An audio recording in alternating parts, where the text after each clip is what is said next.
Welcome to Beyond the Pod, presented by SodaStick.com. Brunette, he moves, Brunette back in, he scores! Minnesota has upset the Colorado Avalanche! Andrew Brunette, the game-winning goal! Here are your hosts, the second greatest scorer in Gopher hockey history, Pat Micheletti, and the second greatest hockey analyst on this podcast, Brandon Mileski. All right, welcome to a live edition of Beyond the Pod, a very rare live episode of Beyond the Pod brought to you by SodaStick.com. I'm Brandon Mileski, Pat Micheletti with the really bad lighting. If you are watching on YouTube. Oh, sorry, is that better? Oh, that's okay. All right. I just get jealous that your skin always looks so much darker than mine. I look very pale next to you. I'm Italian. You're not. Yeah, I'm well aware. Okay. This is a live edition tonight. So for we have people that are watching live. You can comment. You can ask questions. I will be able to see them. And maybe we can get to a couple. And our guest tonight is Minnesota Wild Forward Marcus Foligno. Marcus, really appreciate you joining us for our live episode tonight. What is the what's kind of the feeling on the eve of training camp? Your emotions. Obviously, you're a guy that's pretty established. You know you're going to make the team, but what kind of emotions are you feeling knowing the season's about to begin? Yeah, thanks for having me, guys. It's always the same emotions. I mean, we're excited emotions, kind of nervous. It's always that. I think that's what's great about the start of the season, start of training camp. We had our little bit of our orientation today, meeting with all the brass and getting to see all the other guys that are, prospects and draft picks and guys down in Iowa that we know, obviously due to COVID, we really haven't seen in a long time. So it's nice. There's a certain energy in the room right now, and it's a good feeling. So I think everyone's got that first day jitters going on tomorrow, and it might be my 11th season, but I think every start of the year it feels like my first. Wow. What, okay, you're in your 11th season. What is a guy, for a fan out there who's watching and they know Marcus Foligno is going to be in the lineup, know the type of player he is, what do you do in training camp to get yourself ready? Is there anything in particular?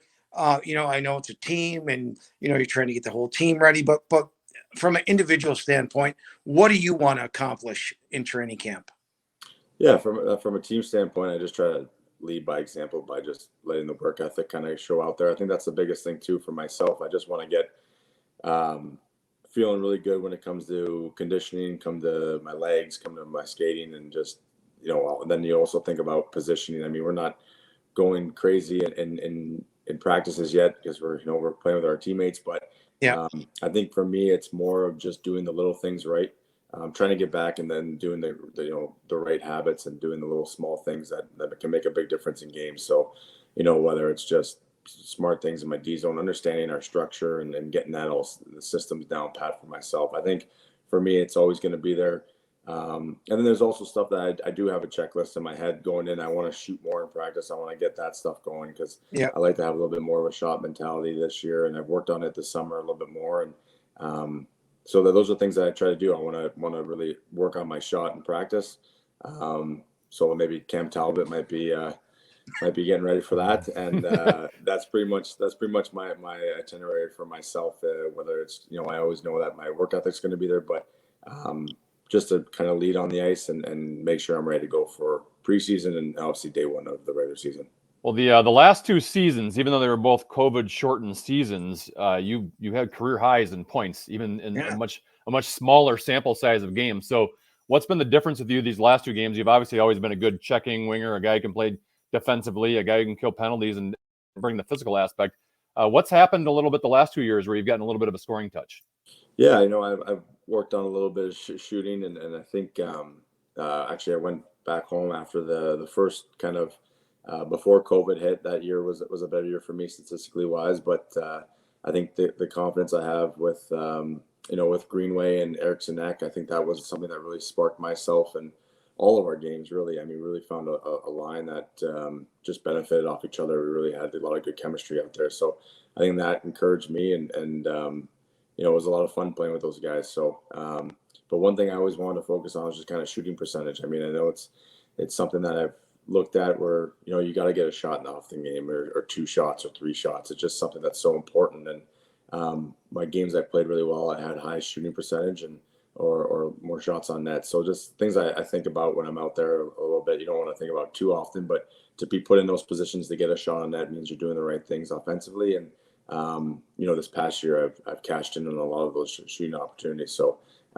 that's credit to my line mates Ecker and Greener, but those are something that I just want to keep building on and using. I'm a bigger guy, so I'm not going to be able to move like Kirill or Kevin Fiala out there, but it's something that if you can get a shot or get through a screen, things I've been working on this summer is something I'm really interested in doing more of this year.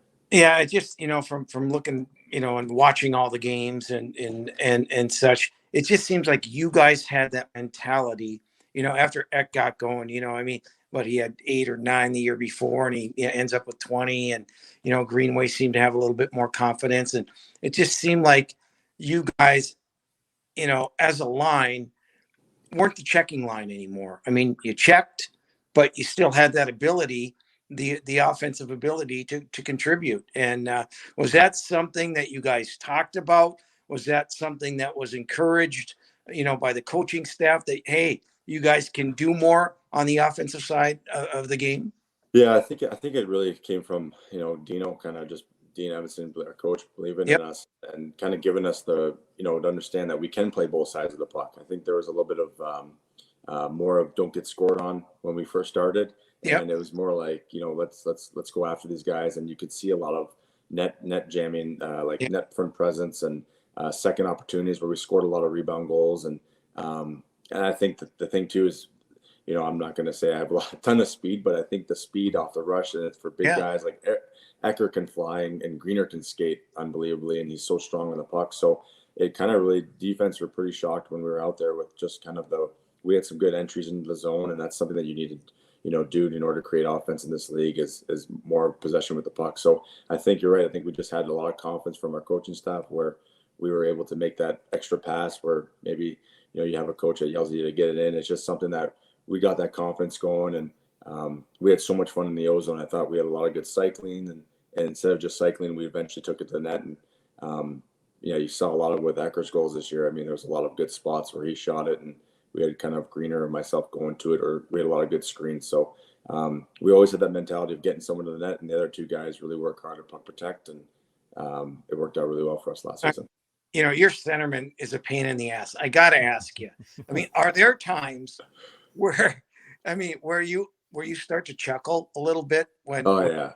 I think for me, I chuckled most when I think we played LA this year, and Ecker was, I think he had about like 4 or 5 goals against him in like 2 games or 3 games, and I'll never forget it because like Anze Kopitar looked at me. I think it was like middle of the season, but it was like a 4th or 5th game against him, and we weren't together. Our line wasn't together for the first period. And I think we're down like 1-0 going into the second or something. And Dino puts us back together for the second period. And Anze Kopitar looks at me at the start of the second period, face-off dot, and he goes, "Oh no, the band's back together." And he hated it because he hated Eric Stalach so much because Ecker is just on him. Ecker's so good at getting in guys' skin. He's such a good tight checker. He doesn't give a lot of room. I mean, he's done it against McDavid and players like that the year before, and that's where he started getting his confidence a lot from. But he is just he's on you, and he'll jam the net, and then he'll push you, and I laugh because I'm like, okay, here we go again. I gotta come into the crease here and maybe grab Ecker or grab someone. So it's just one of those things where me and Greener even look at each other because I'll be the whistle will go. I'll be starting to head towards the bench, and I'll look behind me, and there's Ecker in a scrum. So I got to beeline it back to the scrum. So I'm like, come on, can I just get off the ice for once here? So but that's an unbelievable player to have and to play with because he's so intense, and he does such a great job with it. You finally signed Kirill Kaprizov yesterday to a 5-year deal worth $45 million. Herbie11662 asks, any funny Kaprizov stories from last year? Oh man. I mean, the only one that I can think of, I mean, I don't know if anyone's really heard this story, but he once, when he came to training camp last year, he was practicing with us, and then with COVID rules, we only had to have like allowed 8 or 9 guys on the ice at a time. So Kirill being new, he was kind of bumped down into the second group and not with the veterans and not with, I think it was me, Jared Spurgeon, Zach Breeze, Ryan Suter, the guys that have a couple games under their belt. So he 2, 3, 4 days going like this, and he doesn't really know anyone, and he's talking to Andrew Height, our PR guy, that we call Whitey, and I guess one night Whitey sends out a text message, and because that's what he does every night before in COVID season, he sent out a text message. This was your schedule for the next day, and it shows Creel back on the B squad. I'll put it that way. So all of a sudden, 20 minutes goes by, 30 minutes go by, and I see a text, and it says Kirill Kaprizov, and it says to the group chat, and I'll put it in nice language, but it says, what the heck? I read his stuff in Russian, but he's like, what the heck? Why am I not with this group? Why am I with bad players? Yeah.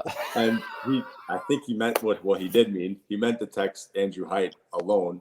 Yeah. He ended up texting the whole group chat with all the players on it.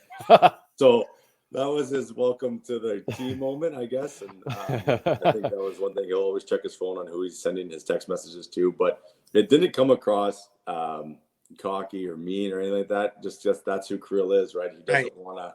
He wants to be with the guys that he knows he's playing with, and that mentality has taken him and taken our team to the next level because he wants to be the best and he wants to do everything at a high level. And that was just one of the funnier things. The next morning he got pretty razzed about it, and we had a good chuckle the next day at the rink. I don't know him, never met him. Obviously, with last year we couldn't come around. Just watching him play. And I made a comment the other day on the air about, I don't really think, we all care about the money, right? But in reality, I don't really know. I don't, he comes across like, I just want to play the game. Yeah. And if my mother's in front of me, I'll knock her down to win. Am I close to being, about him, He is, I don't want to say this too, where he's not the typical rush. Like he has he has a team first mentality. He's all about just getting the job done, and I think that's what makes him more special. Amongst other players that have come out of Russia, is just the work ethic aspect. There's no poor me, or there's no you pickpocket him or you take the puck away from him. Well, he's coming right back at you, and he's gonna take that thing back. Like it is unbelievable to watch him when he's on his game because it's so special, and it just rubs off on everyone. It rubs off on our whole team, and when you see your best player with that work ethic every night, it can only do wonders for your squad. So that's the mentality he has. He doesn't come across. He's one of the happiest guys. He'll say hi to you every morning. It's not the Creel show. He is honestly just team first mentality, and he goes about his business. And the biggest thing I can take from last year was with him. I remember I said, I think he set up someone back door and they missed, and it wasn't that he got mad. He was just he wants to score. He wants to get points because points mean that he's doing his thing. And hey, if he gets points, we're winning on that most occasions. So he wants to score, and when there's something amazing happens, it's normal for him. So it's always good to have a guy like that in your team. Yeah. Marcus, obviously, his talent is pretty clear. His confidence and swagger is pretty clear. Pat and I talked a lot about last year how it almost looked like his confidence permeated throughout the rest of the team. Like there was just all of a sudden the team had a little bit of swagger. Let's face it, this has been a team in the past that has struggled to score at stretches. And it almost seemed like a team that consistently, you guys didn't have many clunkers last year in the regular season. Like it seemed like you guys competed and worked hard most games. And I think a lot of that was the belief of, if we've got this guy on our team, if we're within a goal in the third period, we got a chance to win this thing. Is that accurate? Just from the way we were watching. Yeah, I think you saw a lot of come from behind wins too last year. I think there was a lot of games where we weren't playing our best, and we down 1, down 2. It didn't matter, and I thought we always had a really good third period. I think our third periods were phenomenal last year. So I think that's right. We always just knew that he could probably get us one if we're right there, and he can make a game kind of break wide open too. So we when you have that confidence and that coming from one player, it rubs off on everyone. But at the same time too, I know what you mean when our team hasn't been that flashy, that style where you have that one guy that can take you over the top, and now we do, and it's also rubbed off offensively on other guys too, where they feel more comfortable, and yeah, we have a lot of threats. I mean, honestly, it's probably one of the hardest working teams in the league. I think our team will be next year, and you add some skill into that, it can be really dangerous. So he definitely has started this big snowball.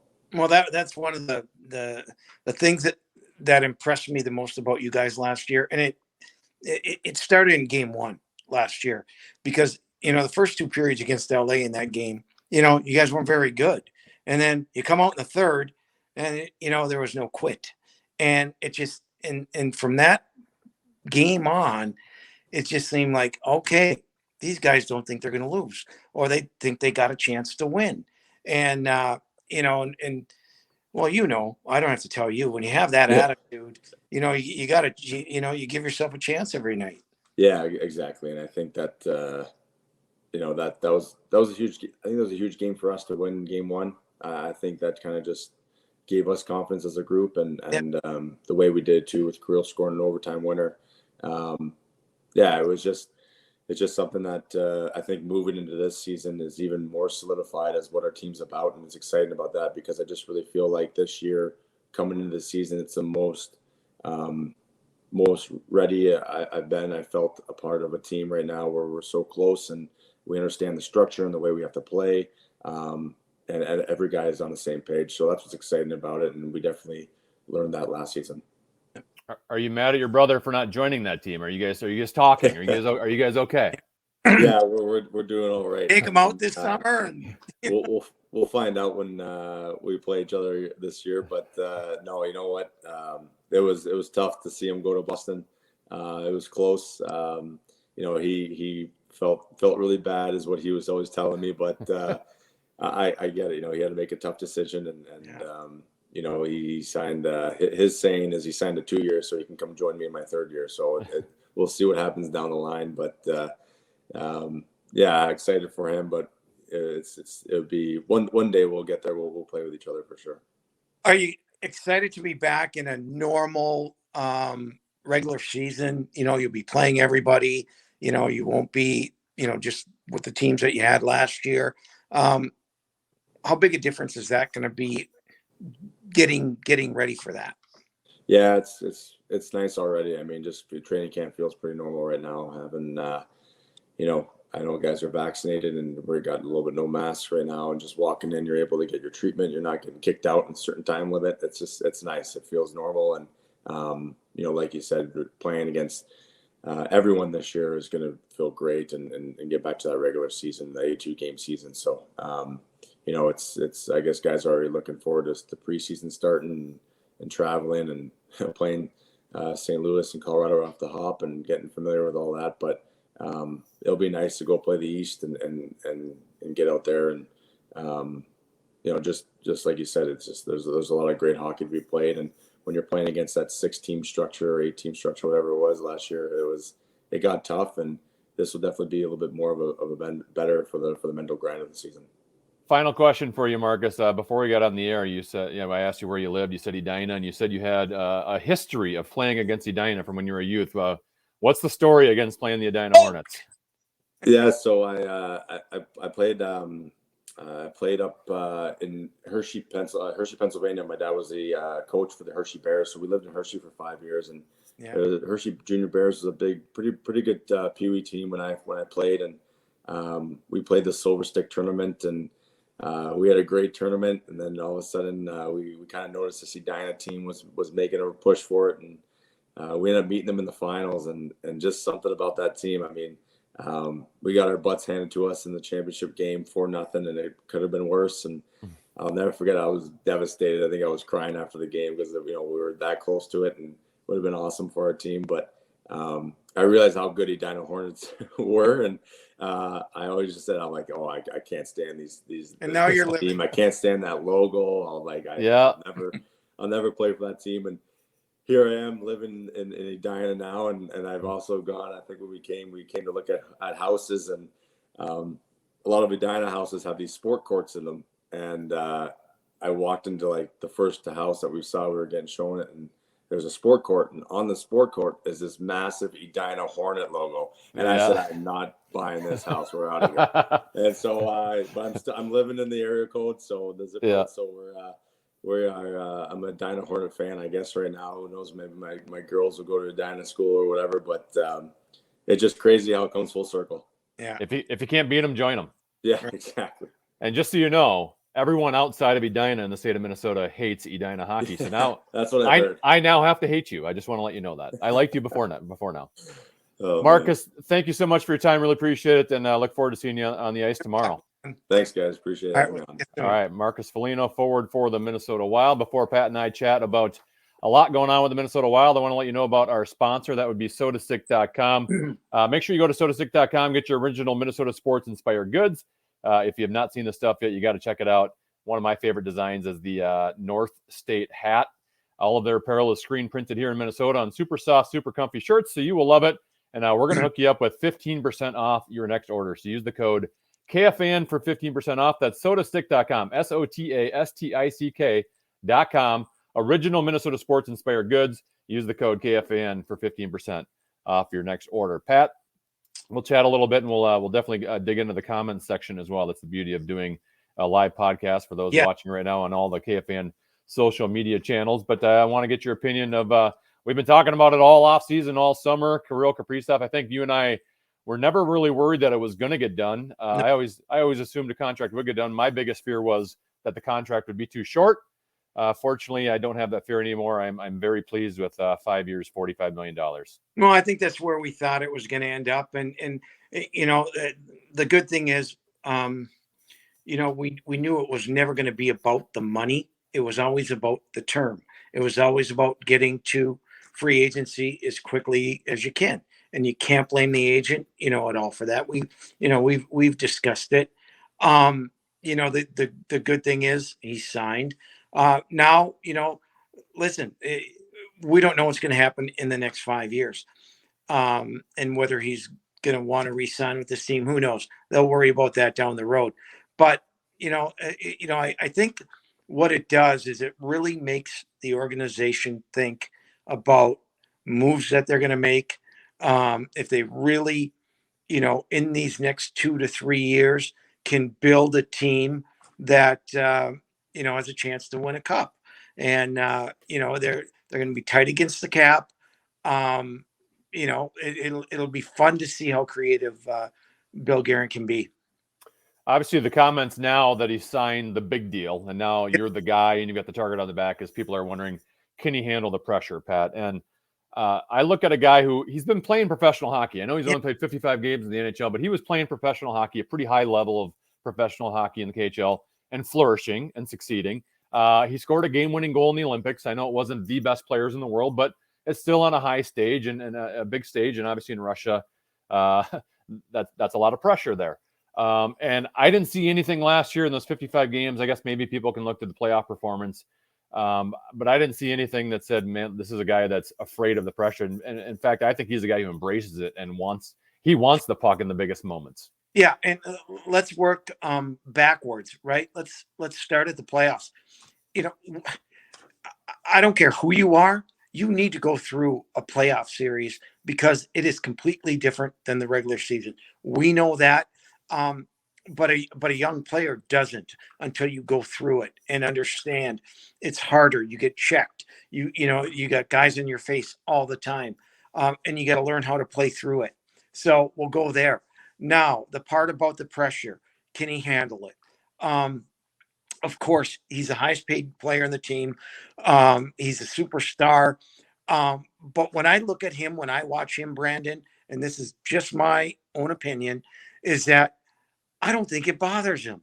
I think he just loves to play the game. Just by his animation, by his, you know, his desire out there. I think at the end of the day, get me on the ice, let me play, and I'm happy. And I think so from that perspective, I think he'll be able to handle it. Yeah, he didn't seem like a guy that got flustered or frustrated too often last season. So Let's talk about his line mates, because let's face it, he was playing with Victor Rask and Matt Zuccarello last year. Now, these are just training camp rosters on day one. You and I know this is going to change a billion times, and we're going to talk about it over and over. And the line combinations are going to change from preseason game to training camp days. But to start, when we had Dean Evison on, if you want to go back and listen to the podcast with him earlier this summer, I asked him about how difficult it is when you have a guy like Joel Eriksson Ek, who's your best center, who you'd want to elevate and maybe get more of a scoring role, but also don't want to break them up with Greenway and Foligno, given the chemistry between those three, as Marcus clearly laid out when he was on with us. At least to start tomorrow, Joel Eriksson Ek is in the same group as Kirill Kaprizov and Matt Zuccarello, which would lead you to believe that at least he's going to get that shot with those two to begin with. Well, I think they're going to, I think it'll change on a daily basis. I really do. He mentioned the fact of playing Gaudreau with Fiala, because they played together in Milwaukee. And that may be a combination that, we see quite a bit together. They're in the same group tomorrow. They'll probably be together. But, ultimately, listen, one area they I guess you can say they addressed it with a Gaudreau, but excuse me, he wasn't the high ender, right? Yeah.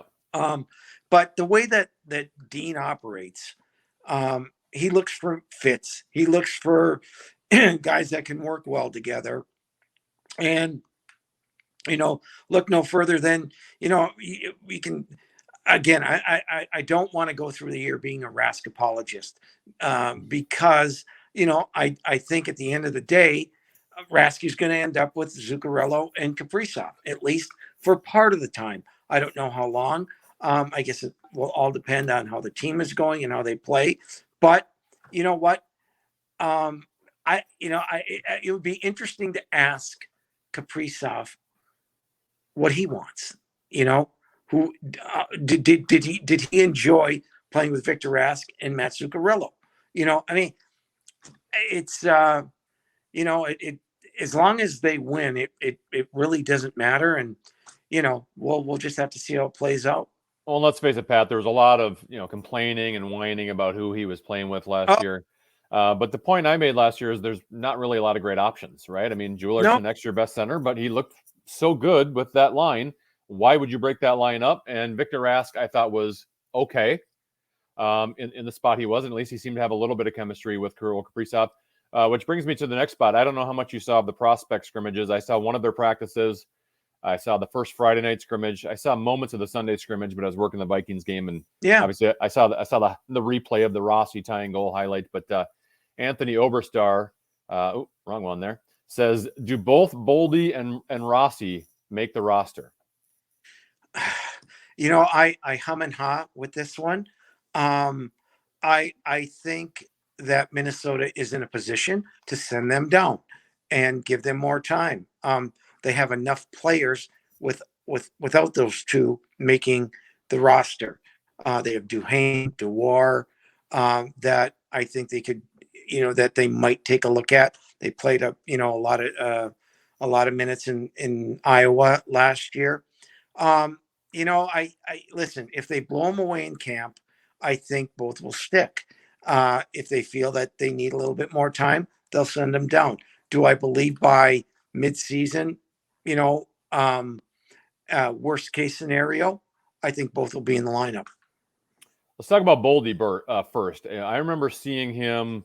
God, I don't even recall anymore with all the COVID years we've had now when the last Wilds prospects camp was. Right. But I think it might have been the year Boldy was drafted. I remember going to Churia rink and seeing him out there. And to me, the difference between then and now is just his frame. I mean, he went from being kind of a little skinny and, obviously he was tall and not the fleetest of foot for his size. I mean, he's fleet of foot for his size, but in comparatively speaking to the rest of the league, because he is that big, he's not the fastest or quickest guy, more probably quick than fast in the world. But he just looks like he's gone from being a boy to a man. I mean, he's got some muscle to him. He's got a frame. And out of the two of them, me, I got a man crush on Marco Rossi, but I think they are definitely leaving a spot open for Matt Boldy on that line with Fiala. I'd be surprised if he doesn't grab that spot at this point. Well, here's the deal on Boldy. He's got to be at the worst in your top 9. You can't play him on the 4th line. If you're going to play him on the 4th line, send him down. And Brandon, he went to Boston College his 2nd year after having a really tough freshman year, and he was their best player or one of their best players. He was one of the best players in the junior tournament. He signs with the Wild. He goes down to Iowa, and he's one of their best players there. He comes to prospect camp, and according to everyone I've talked to and seeing what little I did, he was a standout in the prospects camp. So every time he's right there, he's doing what he's supposed to do.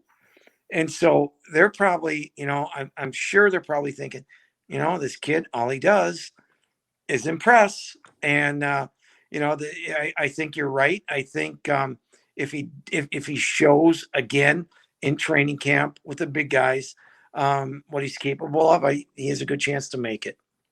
Yeah, to me, it was clear both of them are, and obviously I had my eyeballs on those two compared to most of the other prospects. Yep. So sometimes you get a little bias just kind of zoning in on those two. But to me, it was clear they were a step ahead than the rest of the prospects. Right. And even the rest of the prospects have improved quite a bit from where we used to be from a depth standpoint. Even, I liked Adam Beckman. I thought he looked pretty good. Mostly against Chicago, the 2 scrimmages, and this is a very small sample size against prospects, against 18, 19, 20, 21-year-olds. I get it. They're not professional players. But the power play to me is what stood out. I mean, we saw Boldy in the World Juniors. You saw him at Boston College more than I did, but he's clearly a guy who can play in front of the net or play down low on the goal line in the power play. And Rossi in that spot, kind of on the half wall, which is where Kaprizov is playing. Yeah. Man, he gets a little bit of an open there. He can shoot, but you can tell Rossi wasn't completely 100% there. He was still kind of losing pucks at times overall, I thought, and that's just a guy who hasn't played a lot of hockey over the last year and change, but his edge work, I'm not going to say he's Kaprizov edges, but he's the next best on his edges probably in the organization at this point in terms of moving in small little areas. He thinks the game. He makes really great creative passes. The question for him is going to be strength-wise, size-wise, can he handle bigger, stronger men? Right. And but he might not get there immediately. Right. But he's going to get there in the next year or two. Yeah, and he's determined. Yes. I came here to play in and the confident. Yeah, and confident. So you know what? I'm okay if he's down for a little bit. They have enough. The guy I'm really anxious to see if he takes that next step is Marco Sturm, because at times Nico. I'm sorry, I keep thinking of his not even his father, right? Yeah. But Nico at times really, he showed something, and can he take his game to the next level? He's going to have to, right? I mean, he's going to, if they're going to get to where they want to be, he's got to take a step this year. And I'm looking. It's really going to be interesting to watch his team early on. I'm glad you bring his name up, because if you are going to move Eriksson Ek up, and at least to start off, it looks like Ryan Hartman is going to center Greenway and Foligno on that line. But I've always kind of looked at Sturm as kind of a potential Joel Eriksson Ek light, right? Yeah, right. Don't know if he's going to take the offensive step that Joel Eriksson Ek has, but he's got the size, the skating, the strength. I don't know if he has the face-off ability, but he has a lot of characteristics. Like, he can play a defensive game, that he can be a third-line center and kind of play a straight line game, like Greenway and Foligno can. And they've kind of moved him back and forth from wing to center and gave him a little bit more of a run at center last year. So when I saw Eriksson Ek, that's kind of a guy that I think, hey, he could play with Foligno and Greenway, potentially. It'll be interesting with Gaudreau, right? I remember seeing him back when he was with Milwaukee, but I can't remember, much about him. I'm anxious to see what he brings. It's always Dean had him in Milwaukee, so he knows what he's getting. He knows how he's going to use them. I think he hopes that he has taken a step in his game where he can provide little offense. It'll be, those are some of the guys that I'm really going to keep an eye on in camp. David Zalazar asks, real question is, how does the Wild overcome the Parise Suter cap hit for another few years? Is there anything we can learn from the other teams stuck with cap hits after the 10-year contracts ending? It is what it is. They know the money that they have to play with. It's not going to be a lot. I doubt the cap is going to go up a lot. But here's the deal. A lot of people are shocked, surprised that they got rid of both of them. But they went through every scenario possible about buying one out, buying neither of them out, buying both of them out, how much money they have, who's under contract, who's coming up, in need of a new contract. They just didn't fly by night this thing. So I think they have a pretty good idea. Now, is that gonna hurt them in going after a high price free agent? Maybe so. But we don't know. There's guys that are potentially tradable on this team that carry a big contract. Is that going to happen? The main thing, and we got to look at it from this standpoint. Who are their core players now? Kaprizov, Fiala. Yes, you have to re-sign him next year. Ek, Foligno, Brodin, Spurgeon. Guys like that are your core. And then you've got to build around them, to make yourself a contender. I don't know how to say this person's name, but it says, if Rossi and Eriksson Ek are centering the top two lines, does Rask move to 3 or scratch him and have Hartman Goudreau as your 3-4 centers? I'm not convinced Rossi is going to start off as the number 2 center, but if you just look at the way they're setting up the groups tomorrow, Pat, right? So you've got Eriksson Ek, Kaprizov, and Zuccarello together. You have Hartman, Greenway, Foligno together. And then it looks like they put all the other potential forwards in the other group. So it's hard to determine what line they're thinking of who. But, they've got Rask, Fiala, Goudreau, Sturm, Bjugstad, Kyle Rao, who might make the team, Boldy and Rossi, all in that same group. So it's kind of hard. Obviously, I think Fiala is going to make the team. I like his chances there, and he'll be on a scoring line. But as for who's playing with him, he could be playing with all those guys throughout camp. Right. And then you got guys that play different positions. You got Bjugstad, right? He can play center, he can play wing. You got Sturm, who can play center or wing. Hartman, although he's in the other group, but there's a guy that you can move around. You can play him anywhere. You can play him on the left side, play him on the right side. He just plays, right? That'll be the fun part of, and we'll probably see a lot of movement early, getting guys in the right spot, and if Rask could certainly end up on that 4th line. Who knows? We'll just have to watch and see what happens. Kind of a topic that has gone under the radar a little bit this summer, and Kevin brings it up, is how good or bad do you guys think the defense will be this year? Obviously, a lot of changes there with Suter gone, Soucy gone, Ian Cole gone. You've got your main 3. You added Alex Goligoski. After that, you kind of have some question marks. I'm not worried about Goligoski fitting into that top 4. He'll play with Spurgeon, probably Dumba and Brodin. They did get some size in Merrill, Kulikov, and Ben. All 3 can't play. Your 5 and 6 are certainly different than a year ago, but but that doesn't mean they're worse, right? And does Addison fit into the mix somehow with one of those guys? They're going to have to make some decisions there, and that's what camp's all about. But yeah, it's going to be different. But those guys are veterans too. They've been around the league for a long time, and and that experience is going to help. They're not going to wow you, but as long as they keep the puck out of the net, that's their job. Obviously, your core three guys that are coming back, I think we all have confidence in: Spurgeon, Brodin, and Dumba. Goligoski, I like Suter. I thought he was still playing at a somewhat high level last year, even though he's maybe dropped a little bit in the last couple of years. But I think Goligoski might bring you a little bit more offense and a little bit more on the power play than Suter can. I think the interesting part here is you have, three guys with one-way contracts that are kind of playing for your third pairing, which kind of leaves Kalen Addison to me out.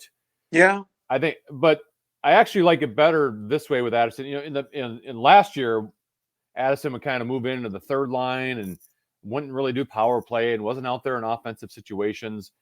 I think he's kind of your replacement for one of your top four now, right? I mean, if you have an injury to one of your guys in the top four, which at some point you will, that those guys on your third pairing probably aren't necessarily, maybe Kulikov, given he was once highly acclaimed and drafted relatively highly. Yeah. But I think Addison's now going to be in a position where he's not just moving into your third pairing. If a guy in the top four is out, he'll go straight into that role and kind of give him a chance to play some minutes and play some offensive minutes. I agree 100%. And listen, he showed he can play in the league. I mean, he did. He was not out of place. Just sometimes you run into a situation where you got some pretty good guys in front of you. But it's also nice from an organizational standpoint where you can call him up and insert him in a top four role, and he can be just fine. We saw that every time he got called up. All right. Fours wants to know, what are your top three bold predictions in terms of the team this year? And do we have some Calder potential? Pat, I would need some time to think bold predictions. I don't know if I can come up with that right on the spot. As for Calder potential, I mean, obviously you're going to have some guys here that'll be rookies in Rossi and Boldy. I don't know if I see Boldy exploding to the point where he's getting Calder winning, putting those types of stats up. I guess Rossi, if he was thrown into a first line center role, or if he somehow made the team and was playing with Kaprizov, sure, you're going to put up a lot of numbers regardless of who you are. But it's also hard to look at some of the other rookies. I mean, with the way Cole Caulfield played, in the playoffs last year and at the end of the regular season, it'd be hard to believe that one of our two guys is going to have that type of offensive performance from what I'm expecting out of him this year. Well, here's my bold prediction. And I think I've gone with this. I don't think this team is ready to win a Stanley Cup. I do like this team. I think this team will make the playoffs.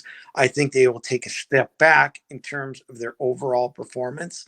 But here's what I like. I like their attitude. I like their coaching staff.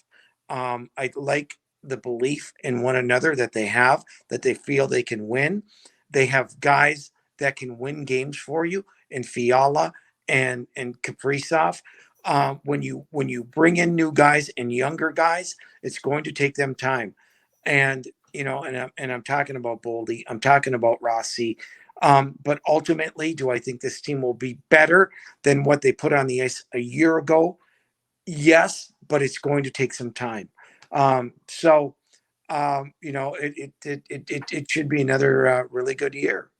One non-Minnesota Wild topic before we go, Pat. The CCHA had their media day yesterday. Their preseason poll came out. Not a surprise, the Minnesota State Mankato picked as the preseason favorites in the CCHA. 67 of 70 votes, including 5 first-place votes. I know that doesn't surprise you. Not at all. They've got a lot of guys back. They have the best goalie in the country back. They might have the best forward in the country in Nathan Smith, who's a preseason MVP.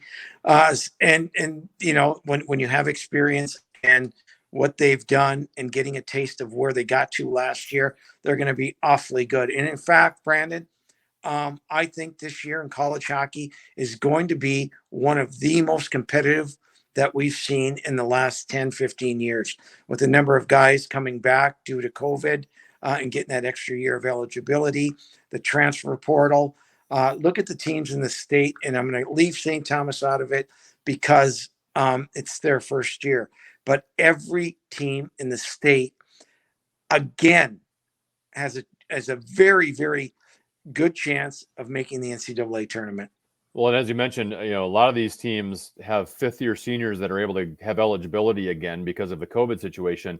And I was watching Tom Saratori's head coach of Bemidji State meeting with the media yesterday as part of his Zoom conference call, and he was asked about, man, it must be great to have these experienced guys coming back. That must make you feel good. And he goes, well, yeah, it makes me feel good, but every team's got that. Every team, right? Every team is returning all these fifth-year seniors, so it's not like I have some sort of built-in advantage over all these other teams. Right, and but it's going to make for good college hockey. Well, it is, Brandon, and typically, you're all excited about getting freshmen and oh, this guy's highly touted, but we know that it takes time for freshmen. Whenever you make a jump to another league, I don't care if it's mites to squirts to and bantams and so on, it takes you time, and your team has to kind of wait for you to get there. This year, from the get-go, with the experience that all these teams have, it's going to be great right from the beginning. One final note, I saw that Alex Stalach, former Minnesota Wild goaltender, now Edmonton Oilers goaltender, looks like he might miss the season due to heart conditions. Obviously, he had COVID COVID last November, myocarditis. He had some issues to begin the season, never really played last year, and it looks like he might miss again this year. So even a young, finely tuned athlete still getting affected by COVID. So unbelievable. What a great guy. And, I hope it's not the end of his career, but if it is, what a great career, national championship at UMD, just a great teammate here in Minnesota, and really played well for this organization, did what they asked. Players loved him, coaches loved him, management loved him. The fans loved him and still do. So we wish him nothing but to get back to some good health. Pat, as always, appreciate your time and appreciate everyone who watched through this entire broadcast with us. We really appreciate it. He's Pat Micheletti. I'm Brandon Mileski. Thank you so much for watching tonight on all the KFAN social media channels. If you are listening to this podcast later on, you can go back and watch all of our podcasts on the KFAN YouTube channel. You can also listen to any of these podcasts wherever you get your podcast. Thank you so much for watching tonight. Really appreciate it. This has been another episode of Beyond the Pod. We'll talk to you next week.